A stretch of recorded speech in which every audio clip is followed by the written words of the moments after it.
feel like they had almost 18 years to reach out. I mean, they woke up every day and chose not to for 18 years. Yeah. What's up, y'all? It's Brian Keith, and I'm back with another video. And today we're going to talk about the Real Housewives of Salt Lake City. This episode definitely, I feel like it's going to have me in my feels. I was over here tearing up about, Bronwyn's story with her daughter, and like it really pulled on chords. And I really fell in love with her story. So shout out to her on that. And there's a lot of mess going on. And Heather, you're at the center of it. So y'all, like, comment, subscribe, listen to the video. Yeah, let me check my shit real quick. Hotter than the fire coming out my flaming lips. You wanna play with me? You can't play in me.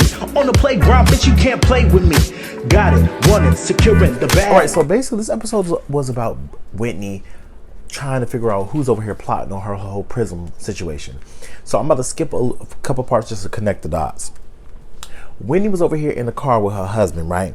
So they're over here dropping their daughter off at, soccer practice. Adam, a podcaster, called Whitney like, hey, Whitney, you told me to find the details about the situation of who over here put that information about Prism. Definitely somebody in your group. And I said, can you tell me who it is? They said, well, I can't tell you who it is. Well, I figured it out.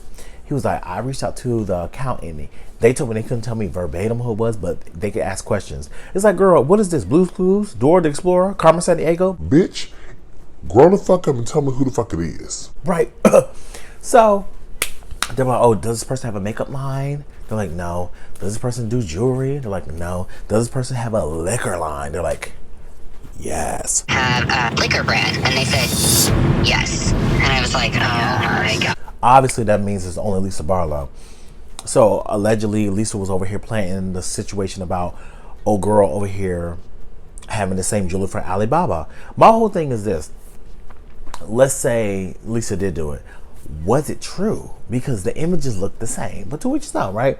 And another thing is, let's say Lisa did plant that. The person still posted it. But I guess it's propaganda. So Whitney was over here, that she finally got it confirmed because, she talked to Heather and she talked to Britney when they went skiing. Like, I don't know who's doing this, but I have a hunch. I think it's Lisa.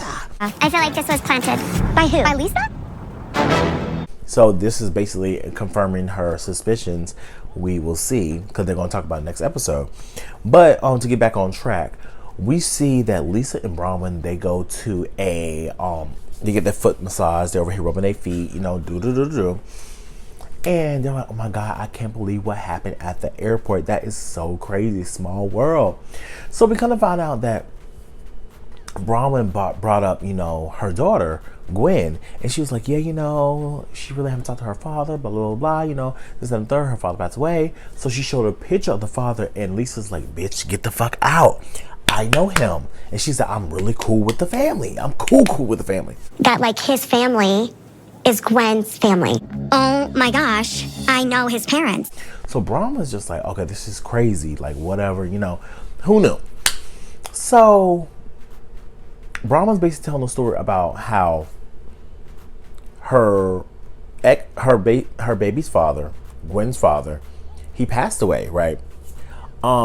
But the backstory is that she got pregnant when she was at BYU at 18. She went to his family to let them know, like, she's knocked up. The family was basically telling her, like, girl, go overseas and give birth to that baby and adopt that baby, which I think is fucked up.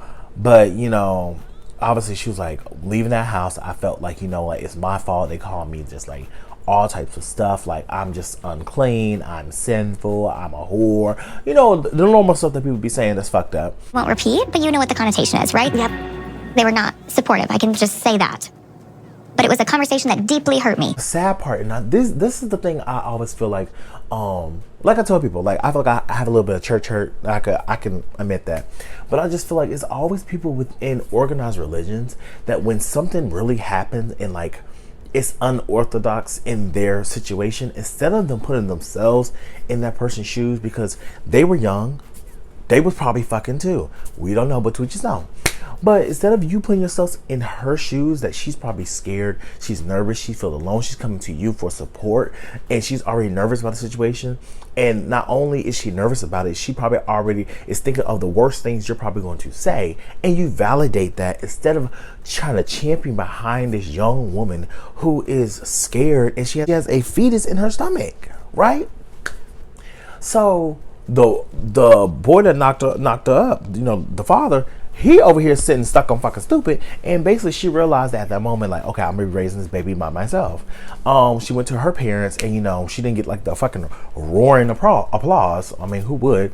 But she was just like, you know what, they supported me. It was what it was. Woo. She took care of her daughter. Quickly, the conversation shifted to that I was awful and damaged and disgraced and shameful. So she just gets emotional because she's just like, my daughter didn't really have that, you know, two-person household. You know, I was all that she had growing up.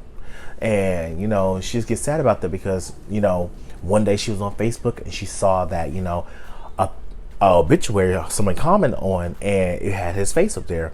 And it's just sad that, you know, her daughter would not get that connection with her father. There's no way that this person can know I have a child somewhere and someday not come for her. Right. And one of my friends, I think last year, he came to me. He was just like, yeah, you know, I have never talked to my dad. Like, you know, he has like step siblings and stuff like that.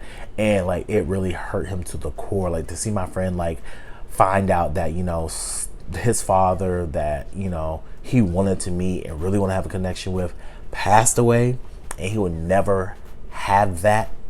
That hurt him. And it hurt me as well because, like some of you might know, some of you not know if you're new to my channel. Me and my father, we are basically going no contact. I haven't talked to him since 2022, and it's just stuff like this that make you think like, okay, life is too short, right? Me personally, with the situation, I felt like a boundary was crossed, and it was constantly crossed. And at some point, I don't know what else I personally can do. I really felt for her because it's just like, at one point, I really like can empathize with her situation. But in another point, I understand, like, you know, moving on. Cut scene from Mary, and Mary is like talking to her son. She said, Robert. And like, you know, he's over here just chilling. She's like, you know, he's not working. He's not this, he's not that. You know, he went to rehab because he was doing like fentanyl and stuff like that. That's crazy, allegedly, right? But I'm going to say this, and I'm going to say this with the utmost respect because I do like Mary. But Mary, your son is a fucking bum. Yeah. Yes. You think I can get a little money? For what? It's one of those situations where I feel like you give and give and give and give and give and give and give and give, but it's like, do your child who's very privileged, have they ever worked for anything to actually want to get up and go out there and get it? I had this conversation today where it's like, if you are always giving something, you sometimes, not all the time, but sometimes you won't have the drive to go out there and get it yourself. And this is one of the reasons why I wanted to move out of state. Majority of my family are in other states. I wanted to move to a whole different state, away from my family, because I wanted to not have a safety net. I felt like if I had a safety net, I would not go as hard for my dreams and my goals as I possibly could. Being that I don't have a safety net, I have to 100% go out and get it. Period. Nobody knows my dream, and nobody's going to actually be able to give me my dream or access my dream but myself.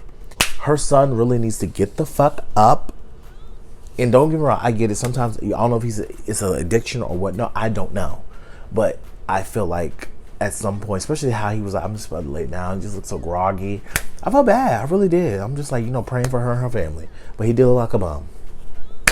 But you know, Angie comes to pick him up. And Angie's just like, yeah, girl, we're going to a hip-hop class. They go to this little hip-hop class, and, you know, we see Heather Gay's daughter. They're over here doing a bow, bow, bow, bow, bow, bow, bow, bow, bow, bow, bow. They get in there. I was like, yes, ma'am. But after the class, they talk, and, you know, Angie's just like, yeah, you know, Lisa over here talking about my mothering skills, and she's talking about, okay, what about oh, at the end, you always hang up the phone from me, and because you're dealing with Electra. I felt like it was kind of a low blow, and I don't know why Lisa brought that up, because it opened the door for her to talk about your mothering. And we're going to jump over to Heather and Lisa going to the salt caves, and this is where I said it last episode, but Heather, you are messy as fuck, and your hands are too in the middle of everything. You have been running around with Whitney and running around with Britney on that fuck ass mountain when y'all went skiing, and you over here talk about, oh, well, you know, Lisa said this to me, and then you went at the end of this episode and with Angie, well, Lisa said this to me. Lisa said this to me. Oh, well, this is what Angie said. You're kicking up the fucking mess. So with Heather, I'm just like, yes, you're trying to hold people accountable. Oh yeah, girl, I'll hold her back. But girl, you're kicking up the motherfucking mess. And I'm happy that Mary called you out. But I'm getting ahead of myself, right? So Lisa felt like slighted because Heather's just like, yeah, you know, then Angie came to me before we left Milwaukee. And she was basically saying like, yeah, you know, at the end of the day, the reason why I have to take care of my child because I am more focused on my child than Lisa is with her child. Her child's over here just playing video games all day. She was like, the TV babysits her child. I said, ooh. Child, don't get me wrong, child. I be playing the game and my mama was like, I'll be back in 2 hours. I'm like, girl, do you? Because I'm be over here playing the game, girl.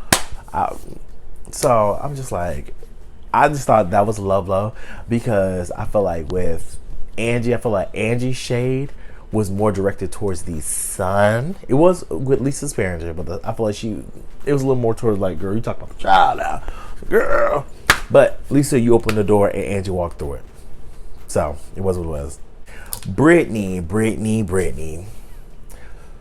So Britney's upset with Lisa because she feel like Lisa overstepped. And I can see where she feel like Lisa overstepped.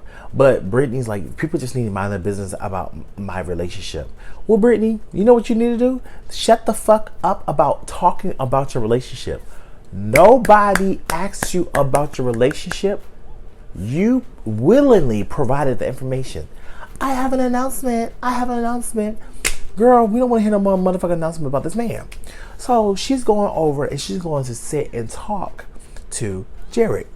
So Jared's sitting there, he's waiting for her. First of all, he bought her like 4 dozen roses, cards, candy, this, unicorn, that, all this stuff. So she go there, she's like, hey Jared. She's like, hey Jared. Hi, how are you? Have a hug. Yeah, give him a hug. He's like, how you doing? She's like, I feel so nervous. He said, Make you nervous? she's like, a little bit.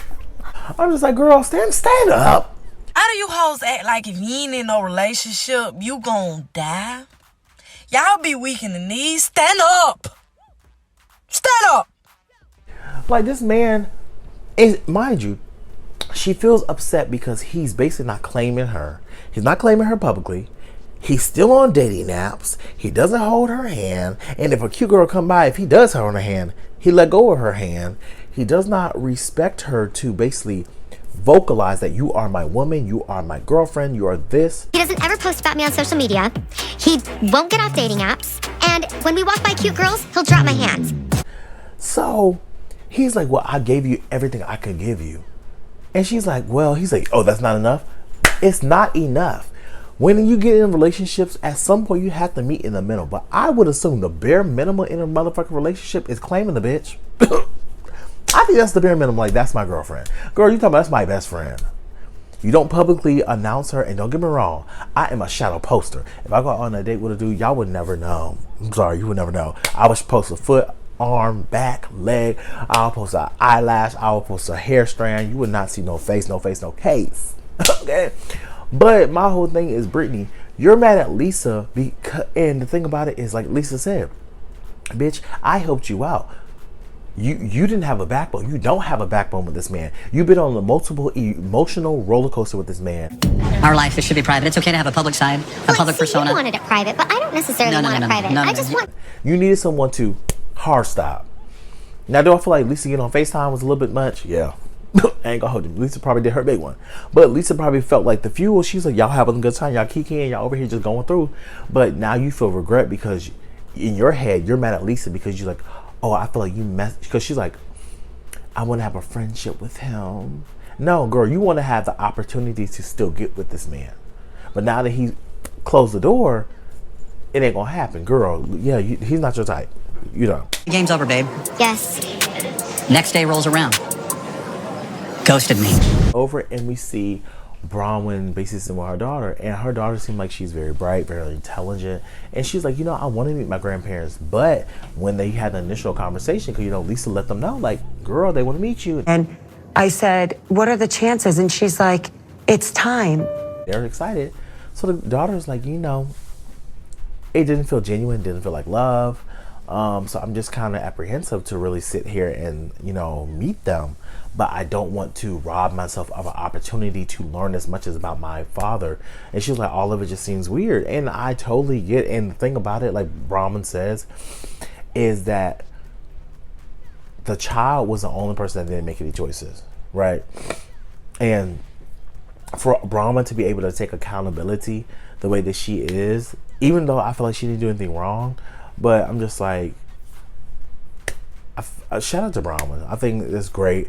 The grandparents, hopefully, you know, they can like figure this stuff out. Like Gwen said to her mom, she was just like, you know, at the end of the day, they want to meet me, but they woke up every day for 18 years and they could have met me. I said, girl. I feel like they had almost 18 years to reach out. I mean, they woke up every day and chose not to. That's deep. And it just makes me reflect, like I said, on my relationships with my parents. Like, I always felt like abandonment issues, right? This is something I talk about in my therapy sessions. Like, I felt like I have a lot of abandonment issues, right? Where I feel like when my parents chose, like I said, both my parents are on the third marriage. And I always felt my parents chose love in other people over me personally. Personally, for me, I always had to work on my own confidence. And that's why I walk around like I'm the baddest bitch. But I always had to work on my confidence because I never felt like I was wanted, you know. But that was just like, you know, a little peer back into me, but not too much about me. But at the end of the episode, we see the girls, they're over here going zip lining, they got mud in. Heather looked like she got shit in her mouth. Girl, too much. But, you know, they sit down, they're over here eating on the charcuterie board, real cute. They said, like, well, so what, girl, what's going on? Brittany's like, yeah, Lisa, I'm mad at you. I said, what? Upset with you, Lisa. Me? Because you grabbed my phone and you talked to Jared, you texted him, you FaceTimed him, and it caused this huge rift. She's like, I'm mad at you because you messed up things with me and Jared. And I'm just like, Good. girl, you need to do a hard stop with this man. But so Lisa's over here just like, girl, like, at the end of the day, like, I did what needed to be done. Like, girl, he don't fuck with you. He's over here embarrassing you. You look fucking stupid as fuck. So my whole thing with Britney is that you want to try to hold Lisa accountable, but you need to hold yourself accountable. You brought it up. You put yourself in the situation. You allowed him to disrespect you. Yeah, he deserved it. He deserved it because he was manipulating you. He literally was like writing over and over and over again, bestie, you're not even his girlfriend. And he kept disrespecting you because you kept coming back. The reason why he's doing all this grandstanding now is because you actually did a hard stop. And he's like, oh shit, I might lose this simple-minded stupid bitch. A lot of guys, give y'all some game. When you're talking to a guy that barely gives you any attention, and then you start giving him attention, he comes back. He's not coming back because he misses you. He's coming back to see if you still fucking stupid. Okay? Just remember that one. You know, after it separated from them, okay, everybody was like, girl, I don't want to hear no more. Mary's just like, you know what, Heather? You have a lot to say. You a two-faced ass bitch. That's kind of two-faced, Heather. I don't feel like it is. I would say everything I'm saying right now right to Angie's face. She didn't say that, but girl, we see each other. She's like, you just two-faced because you're always in people's mess. You talk about Angie this and Angie that and Angie this because Mary said she saw Angie. And she just, I just feel like you're very two-faced. She's like, you over here have a trail of lies because you're sitting up here talking about, oh, I didn't get hit in the face. Jim punched you and gave you a black eye. Oh, don't like body positivity or this, that, and the third about my body. But now I'm here skinny as a stick. It's just like very much, what are we getting from Heather? So shout out to Mary for calling her out as she needed to. Like I said, Heather, you have been messy this whole entire season. I saw episode 1 with the Bronwyn thing. I saw the other episode when y'all over here start running stuff back with Lisa, Angie, Meredith. Then I saw this episode. Heather is messy as fuck. Watch her. But y'all let me know what you guys think. Like, comment, subscribe. And I'll see you guys in the next video. Peace. Brian Keith, LG, Black View. Bet you didn't know we the Holy Trinity. Now let a guy stop a y'all and break your ear here. Step into the room and get up in the bed. It tastes sweet, that's cause I'm good. It tastes sour cause I'm better than the hood. Cause I get you hyper when I'm running all around cause I excite ya. Let me talk real quick. You can't even get with the shit. You wanna go toe to toe with my flow? This American all I really ask you for. Now I got to go. Got. Bye bye.